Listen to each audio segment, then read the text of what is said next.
En el texto que hemos leído vemos enseguida que hay un cambio de escenario. Es el tercer escenario, primero en Getsemaní, segundo en el patio de la casa del sumo sacerdote y ahora en el pretorio delante del gobernador romano Pilato. Curiosamente, en cada caso, Marcos ha dividido su narración en dos episodios. En Getsemaní vimos primero la oración de Jesús y luego la escena de su arresto. En casa de Anás vimos primero el juicio contra Jesús y después la negación de Pedro. Y ahora también vamos a ver dos episodios.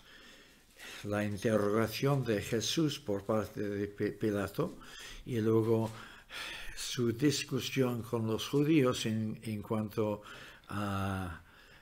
torno a la figura de Barrabás.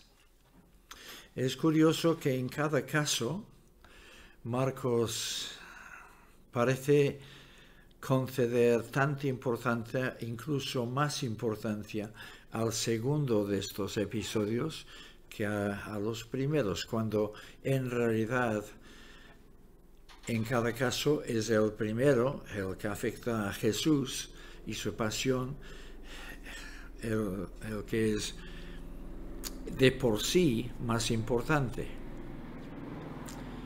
Y una de las preguntas que tenemos que plantear es ¿por qué este énfasis sorprendente por parte de Marcos? Así que vamos a pasar de la persecución religiosa que veíamos ayer a la persecución política que vamos a ver hoy. Y un apunte sobre este tema antes de proseguir. Vosotros sabréis perfectamente que la Iglesia Católica nunca ha matado a nadie. ¿De acuerdo? Me estáis mirando un poco perplejos porque conocéis la historia de la Inquisición española, pero estrictamente hablando, la Iglesia Católica nunca ha matado a nadie. Lo que hace la Iglesia Católica es enjuiciar, condenar y luego pasar a la víctima al brazo secular. Y es el brazo secular el responsable de la matanza. Y así los religiosos se lavan la mano diciendo que es el brazo secular. Y mientras tanto el brazo secular se lava la mano diciendo que es a instancias de los líderes religiosos. Y esto ha pasado una y otra vez a lo largo de la historia. Y seguirá ocurriendo así. En los líderes religiosos de cualquier religión formal, estatal, bien asentada, acusamos una hazaña persecutoria muy fuerte. Muchas veces, como veremos en el caso de Pilato, no hay hazaña persecutoria en la parte civil. Lo que hay es mucho interés creado.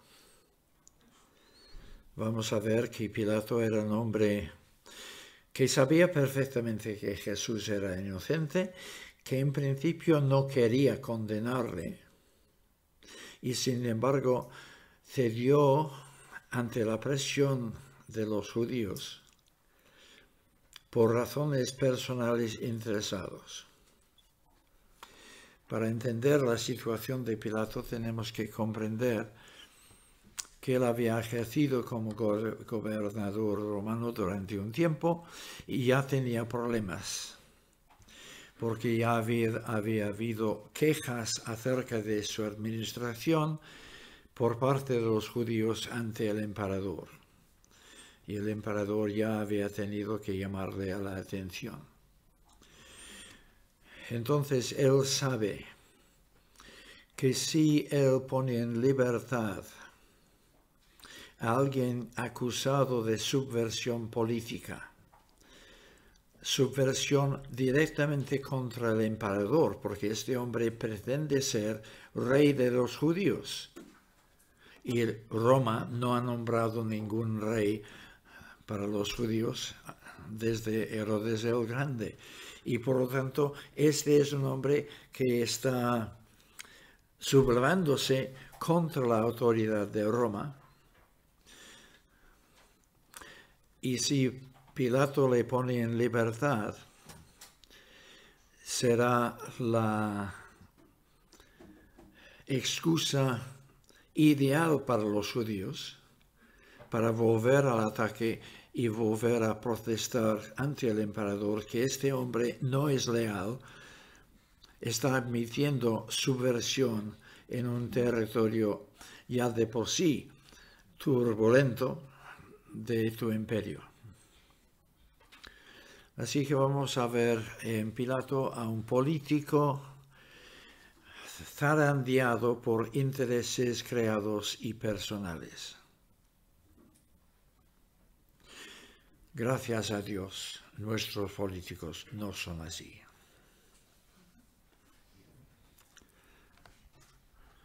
Hay alguien con cara seria todavía.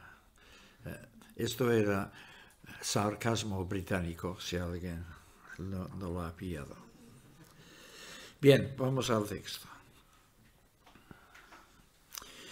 El relato de Marcos es de la comparecencia de Jesús ante Pilato, es bastante más breve que el de los otros evangelistas.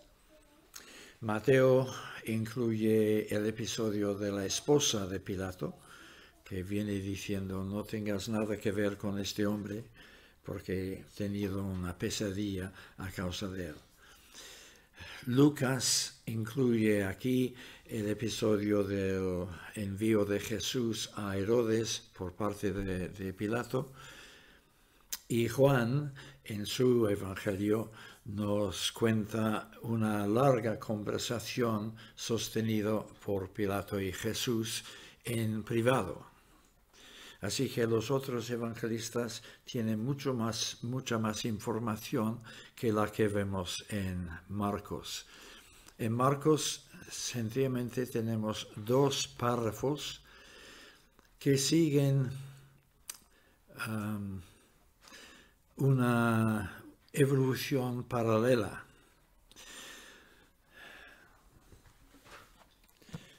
En primer lugar, los judíos entregan a Jesús a Pilato en el versículo 1. En el versículo 2, Pilato interroga a Jesús. Y al final del versículo 2, Jesús contesta a Pilato. Así que 3 puntos. Los judíos entregan a Jesús, Pilato le interroga y Jesús contesta. En el segundo párrafo, los judíos acusan a Jesús, versículo 3. Pilato vuelve a interrogarle, versículo 4, y en esta ocasión Jesús se niega a contestar, se calla, versículo 5. Así que hay estos dos pequeños párrafos en paralelo: judíos, Pilato, Jesús, judíos, Pilato, Jesús. Con esta diferencia que en la segunda ocasión Jesús se niega a contestar. Están allí muy de madrugada. Como sugerí ayer, Jesús, después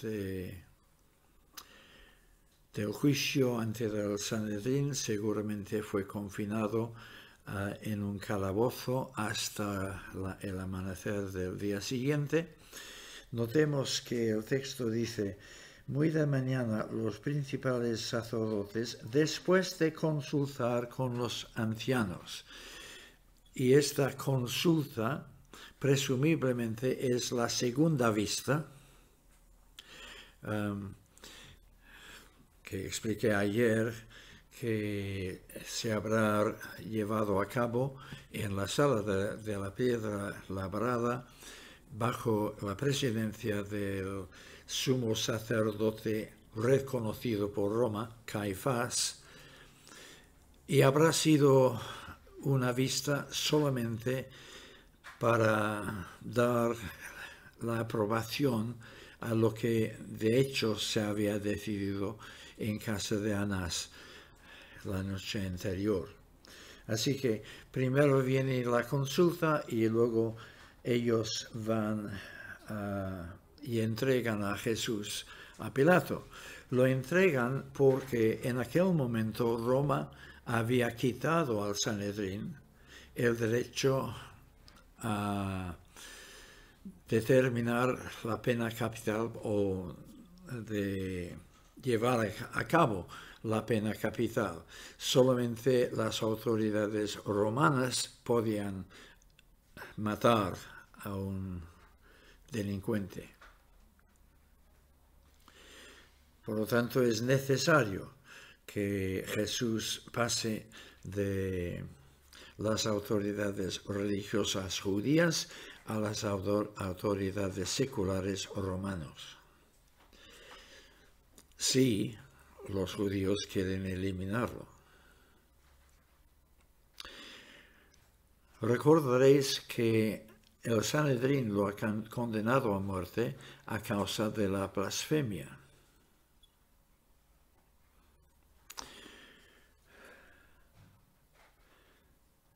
Pero la blasfemia no era delito capital para la jurisprudencia romana. Así que los judíos saben que si llevan a Jesús ante Pilato diciendo, este hombre declara que es hijo de Dios divino, y esto es blasfemia y debe morir, Pilato va a decir, pues en nuestra religión hay muchos hijos de Dios. Muchos dioses romanos han tenido hijos semihumanos. Así que esta no es una causa legítima para matar a alguien. Así que no son tontos, son muy astutos los miembros del Sanedrín. Y ante Pilato no dicen nada acerca de la blasfemia. Insisten que Jesús es el rey de los judíos. Le acusan de cosas políticas. Juan nos explica que Pilato entonces interroga a Jesús sobre todo esto y descubre que Jesús no es un rey que pudiese amenazar al imperio romano. Su reino no es de este mundo, es un reino espiritual y por lo tanto Jesús no tiene pretensiones políticas contra Roma. De allí que Pilato va a insistir en la inocencia de Jesús más adelante en este proceso. Los judíos llevan a Jesús ante Pilato muy de madrugada, de mañana. Y algunos comentaristas enseguida han cuestionado si esto puede ser real. Afortunadamente sabemos que era costumbre de los tribunales romanos reunirse a primera hora de la mañana. Así que todo encaja.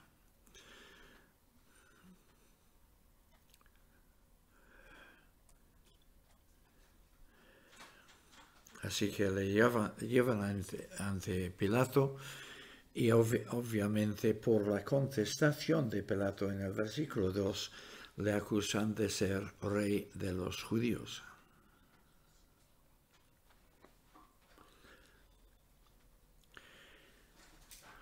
Ante la pregunta de Pilato, ¿eres tú el rey de los judíos?, Jesús responde afirmativamente.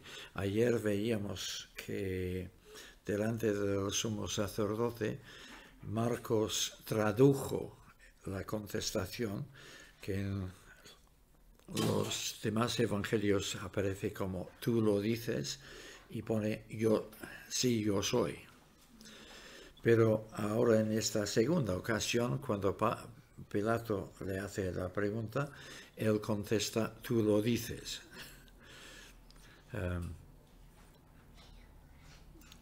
Supongo que Marcos entiende que nosotros, lectores gentiles, habremos comprendido por la primera ocasión que esta frase es afirmativa. Tú lo dices. Es afirmativa, pero con matices. Es como Jesús dijera, sí, pero. Y el pero consiste en que su reino no es de este mundo. Y sí, pero no debes confundirte y pensar que soy un rey como los reyes de este mundo. Mi reino es absolutamente diferente.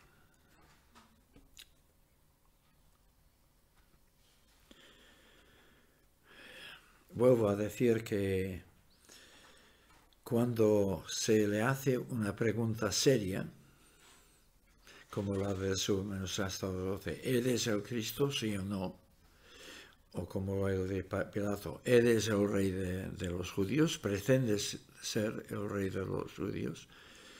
Ante estas preguntas serias, Jesús contesta, sí. Mientras que ante preguntas capciosas, como las otras preguntas del Sanedrín, o como las otras acusaciones que los judíos van a añadir en el versículo 4. Mira que de cuántas cosas te acusan. Seguramente la acusaban de otras cosas políticas para reforzar esta identidad de Jesús como rey de los judíos. Pero ante todo este bombardeo interesado, Jesús no abre la boca, se calla. Y se calla en cumplimiento de Isaías 53.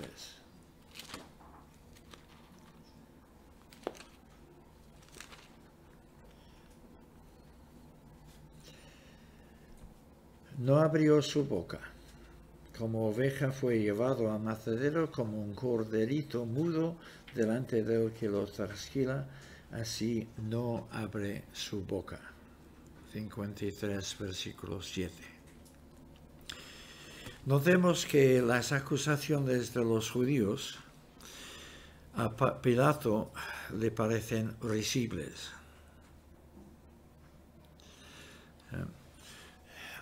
Tenemos que dar a esta pregunta del versículo 2, ¿eres tú el rey de los judíos?, un tono sarcástico, incrédulo.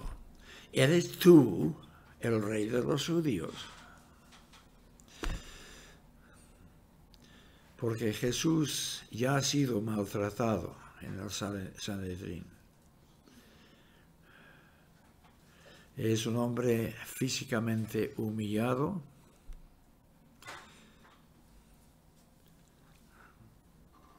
indefenso, no tiene a nadie a su lado. ¿Cómo pueden acusar a este hombre de ser un subversivo político si está delante de mí en este plan? parece increíble. No hay nada de subversivo en él, por lo que yo veo. Por otro lado, debemos comprender que esta frase, Rey de los Judíos, va a volver a aparecer una y otra vez en este capítulo 15. Es como un leitmotiv, o una frase que vuelve con insistencia. Casi como si los evangelistas estuviesen preguntando a sus lectores: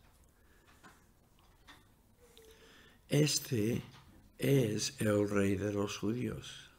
¿Perteneces tú a su reino? ¿Le reconoces tú como tu Rey?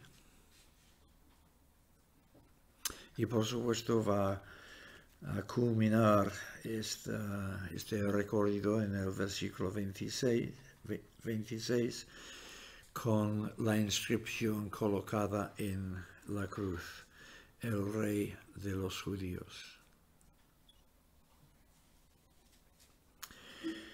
Marcos no nos explica cuáles son las otras acusaciones de los judíos.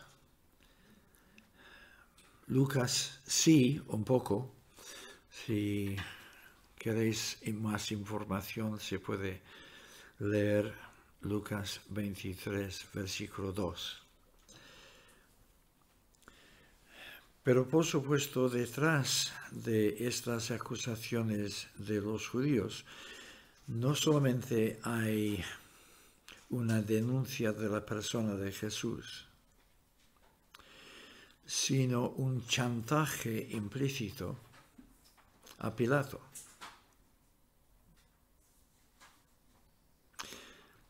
Este chantaje llegará a ser explícito, creo que es Lucas también, pero no estoy seguro, cuando los judíos dicen a Pilato: si liberas a este hombre, no eres amigo del César, y se lo contaremos.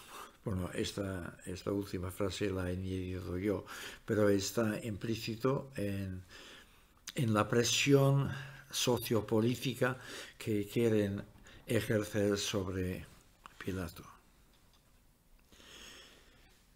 Pero notemos bien cómo Jesús mismo está controlando la situación.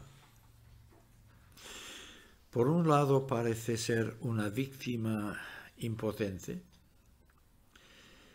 pero por otro lado sus silencios y sus contestaciones están conduciendo y reconduciendo todo el proceso. Nadie me quita la vida, yo de mí mismo la pongo.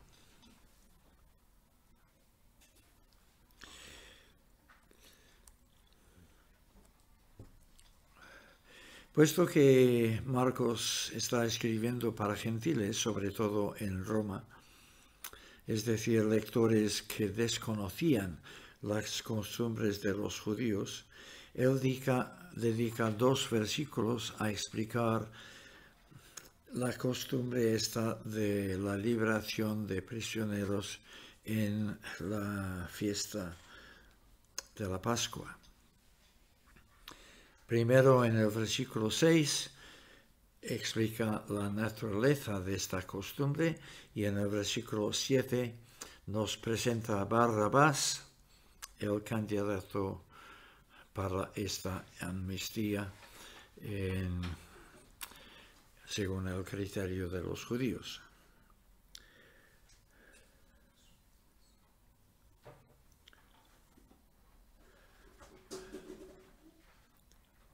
Más adelante, Pilato dirá que esta es vuestra costumbre, es decir, que no era costumbre habitual de los gobernadores romanos soltar prisioneros en días festivos. solamente era tradición de los judíos, porque la Pascua celebra la liberación de los judíos de Egipto. Luego es oportuno practicar la liberación de la cárcel de algún preso. Es una costumbre que los españoles de cierta edad conocemos muy bien, porque el generalísimo Franco imitó a los judíos en esto, y cada año en su cumpleaños y en otras fechas nacionales él practicaba la liberación de prisioneros.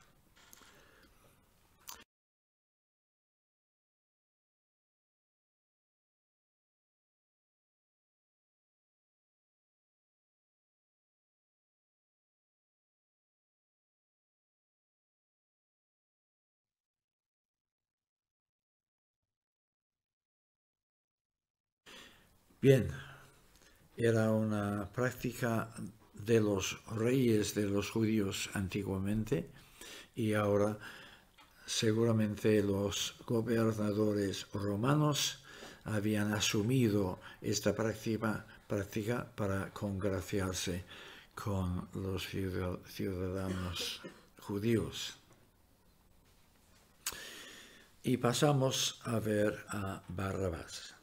Primero su nombre. Sabréis que Abba significa padre. En aquel entonces Abba era también un nombre propio. Así que Bar-Abás puede significar hijo de Abba, un nombre propio, un señor llamado Abba. Pero puesto que Pilato habla de aquel que es llamado Barrabás, es aún más probable que sea un apodo empleado por Barrabás para disfrazar su verdadera identidad, porque la frase significa hijo del padre, hijo de un padre, don nadie.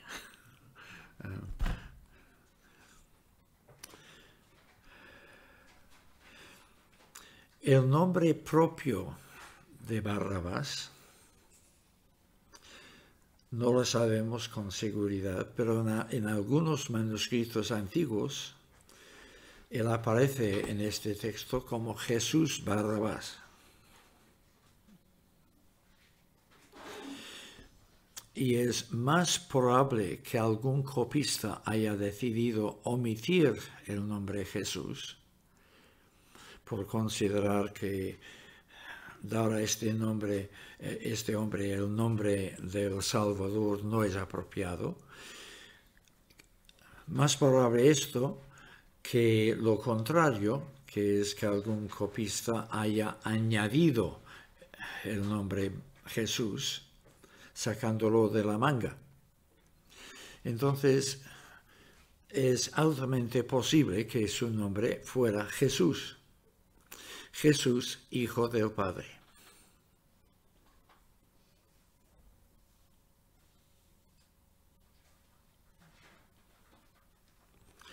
Así que aquí tenemos un Jesús, hijo del Padre, con letras minúsculas, frente a un Jesús, hijo del Padre, con letras mayúsculas.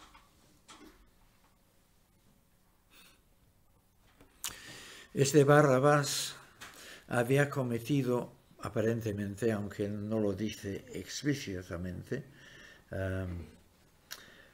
un homicidio en la revuelta o la sublevación.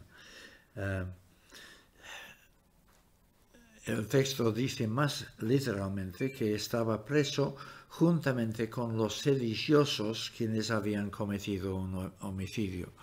Así que puede ser que Barrabás no lo cometiera, sino que formaba parte de aquel grupo.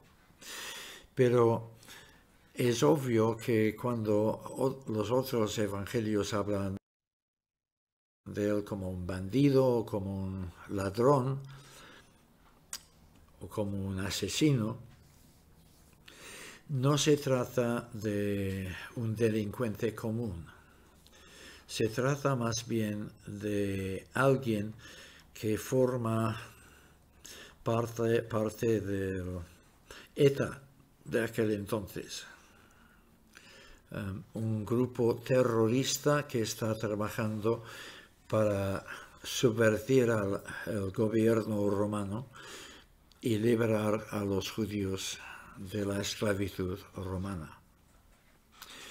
Esto queda confirmado por el hecho de que los romanos no solían crucificar a nadie por delitos comunes, como robos. Tenían otros castigos, pero no la crucifixión. La crucifixión quedaba reservada mayormente para enemigos del imperio, enemigos del Estado, personas que estuviesen luchando políticamente contra el Estado. Entonces, uniendo toda esta información, podemos deducir que Barrabás era el líder de una banda terrorista que estaba operando contra Roma. Los celotes tenían estas características, así que él pudo haber sido un celote. Y sin duda, las 3 cruces en el Calvario eran para 3 miembros de esta banda, y la cruz central iba a ser para Barrabás como líder de la banda. Hay algo de especulativo en lo que estoy diciendo. No podemos afirmar contundentemente todos estos detalles, pero parece razonable verlo así. En todo caso, Barrabás es un subversivo de verdad. Jesús no lo es, pero es acusado de serlo. Sin embargo, después de su conversación con Jesús, narrada en Juan, como hemos dicho, Pilato cree que Jesús es inocente. Pero ahora se encuentra en un apuro. Y aquí entra el factor político. Hay muy de vez en cuando un político que actúa solamente por convicciones. Así que hay excepciones. Pero en general, los políticos se mueven por presiones e intereses.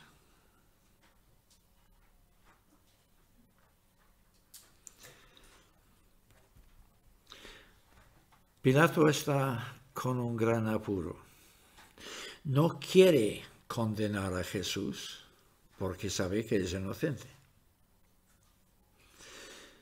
Pero por otro lado, él sabe que si declara inocente a Jesús, caerá sobre él mismo toda la furia de los judíos en sus acusaciones contra él en Roma ante el emperador. Así que en esta situación Pilato, como buen político, hace lo que hacen siempre los políticos: buscar maniobras para eludir estos dos extremos, ni condenar a Jesús ni declararlo inocente. Y lo intenta por 3 maneras. Quizás la manera que vamos a ver ahora en el texto sea la primera de ellas, pero la primera en mi lista es que intenta evitar el problema enviándolo a Herodes. Esto no funciona, porque Herodes es vieja zorra y devuelve a Jesús. En segundo lugar, no en orden cronológico, en segundo lugar, hace azotar a Jesús. Esto viene en el versículo 15, pero posiblemente con la intención de que si hago sufrir suficientemente a este hombre, habrá satisfecho el ánimo persecutorio de los judíos y entonces puedo soltarle. Pero estos azotes lo único que hicieron en realidad fue aumentar enormemente el sufrimiento físico de Jesús.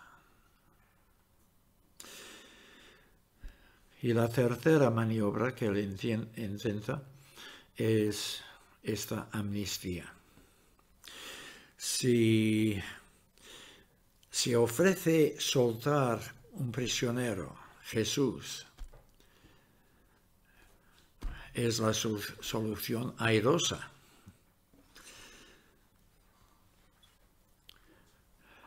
Es la solución ideal.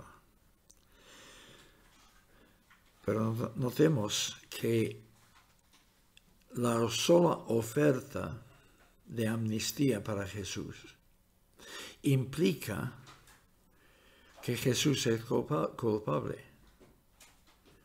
No amnistías a un hombre inocente. Pilato, sin tener esta intención, está suscribiendo la culpabilidad de Jesús al pretender darle amnistía.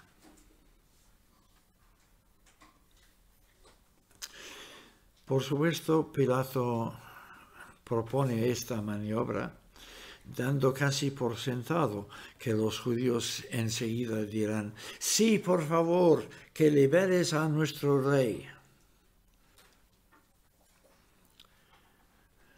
Pero pobre Pilato, no le cae esta prueba.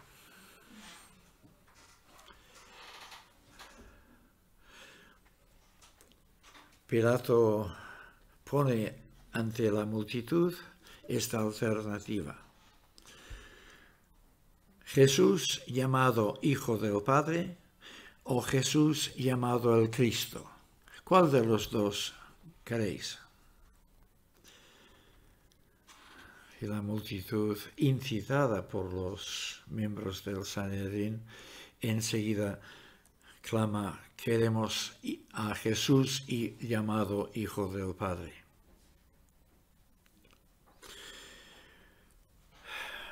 Pilato entonces es un hombre enormemente frustrado. Ha intentado tres maniobras para poder soltar a Jesús. Y en su frustración hace lo que ningún juez debe hacer. Patéticamente él pregunta a la multitud: ¿qué entonces voy a hacer con Jesús, el llamado Cristo?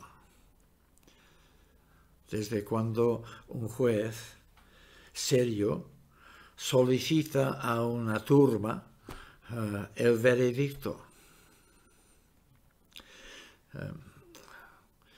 Es como si Pilato perdiera los estribos en aquel momento. Y la multitud, incitada todavía por el Sanedrín, clama: crucifícalo. Y con esto el juicio se sale totalmente del marco de la legalidad. Pilato está cediendo ante la ley de la jungla y abre la puerta para un ajusticiamiento que no es nada justo.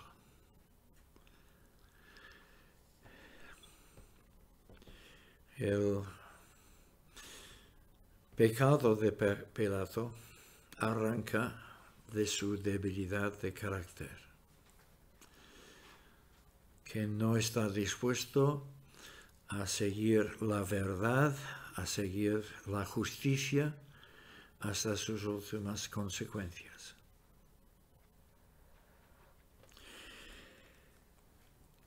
Nos preguntamos entonces por qué ha decidido Marcos dedicar tanto tiempo a esta escena sobre la persona de Barrabás. Si lo que realmente interesa es la historia de la pasión de Jesús, y si la liberación de Barrabás solo es una cuestión secundaria, ¿cómo es que Marcos da más importancia en su narración a la liberación de Barrabás que al juicio de Jesús ante Pilato?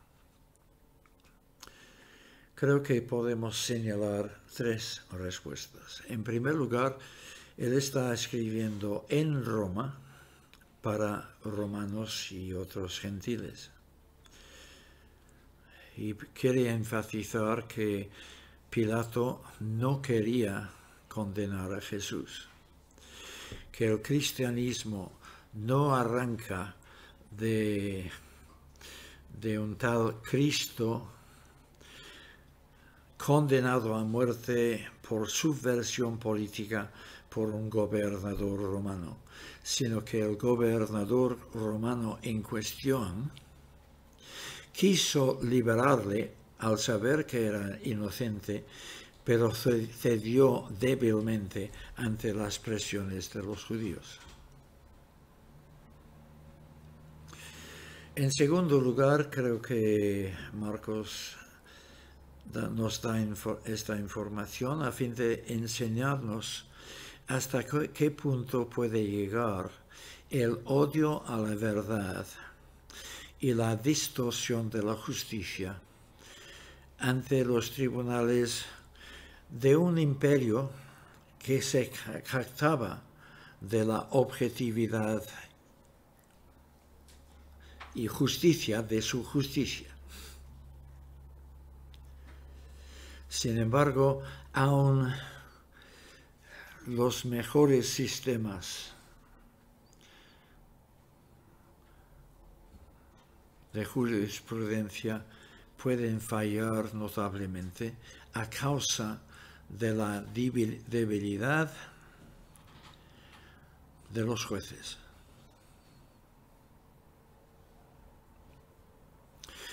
Pero creo que también hay una tercera razón.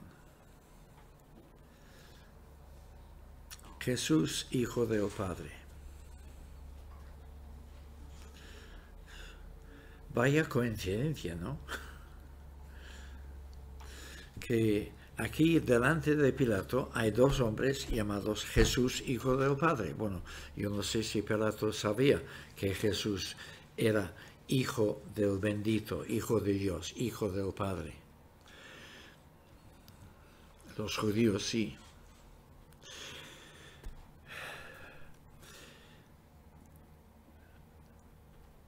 Marcos, mediante esta escena, está subrayando discretamente, porque no aparece en el texto, pero está subrayando para nosotros la increíble decisión del Sanedrín y de la multitud de Jerusalén de preferir a Jesús, Hijo del Padre, terrorista,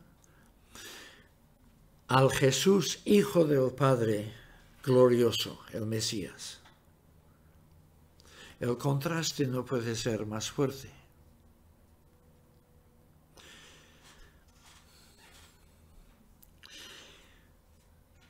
Pero otra cosa, la cruz central tenía que haber sido ocupado por Jesús, Hijo del Padre, con letra minúscula. Pero Jesús, Hijo del Padre, con letra mayúscula, condujo el juicio de tal manera que Él acabó en la cruz. Y Él acabó en la cruz en sustitución del otro Jesús, Hijo del Padre. Y creo que Marcos ve en esto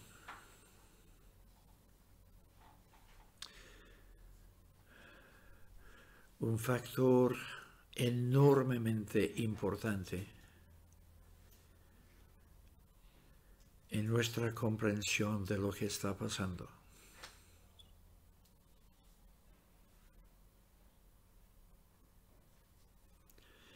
Jesús está muriendo, está a punto de morir en la cruz,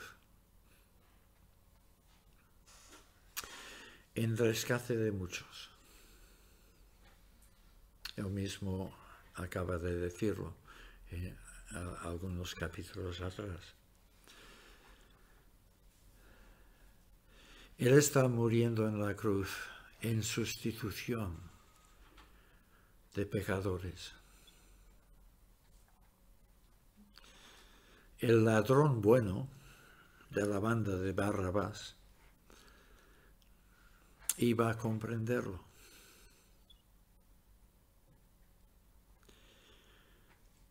Nos gustaría pensar que Barrabás también llegó a comprenderlo. No lo sabemos.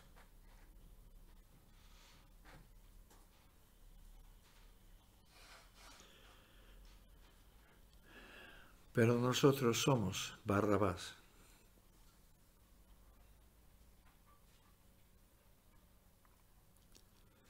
Y nosotros lo sabemos. Que nuestra salvación eterna depende únicamente de Jesús, quien ocupó nuestro lugar en la cruz. Aquella cruz de en medio era nuestra, pero Él la ocupó.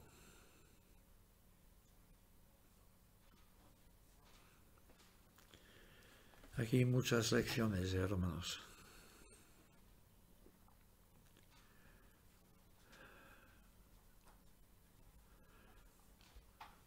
Creo que nadie aquí presente desea identificarse con el Sanedrín. Pero como ayer tuvimos que identificarnos con Pedro, quizás hoy necesitemos identificarnos con Pilato.